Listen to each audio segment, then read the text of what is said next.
Hey, I'm Mac Adkins, and I'm lost. But don't worry, I pulled off to the side of the road, safety first, you know. So I'm lost and I want to find my way home. What do I do? Well, I take out my trusty phone and I go to Google Maps. I just put in my home address and it tells me turn by turn how to get back home. Google Maps is a great example of big data.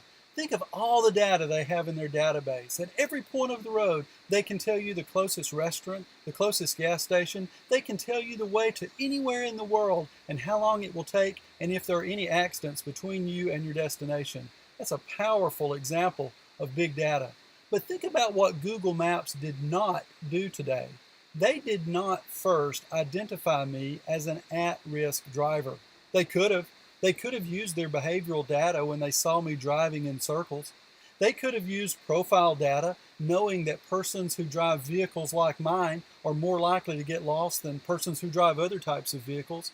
They could have used some sort of demographic data because, hey, I'm a guy. We don't like to stop and ask directions.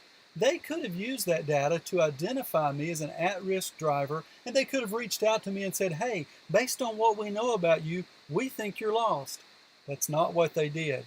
They simply guided me from where I am right now to where I want to be. Now think about our efforts to use big data to help our students.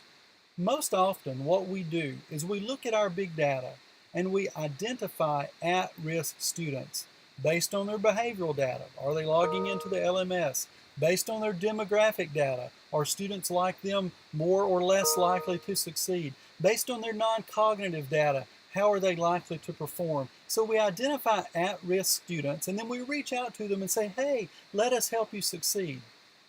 What we want to do in this session is try to become smarter with the way that we use our big data so that we act more like Google Maps, so that when a student needs assistance, that they can use all of the data that we have about and by the student to guide that student from where they are to where they want to be. Lone Star College near Houston is one school who's trying to figure out a way to do that.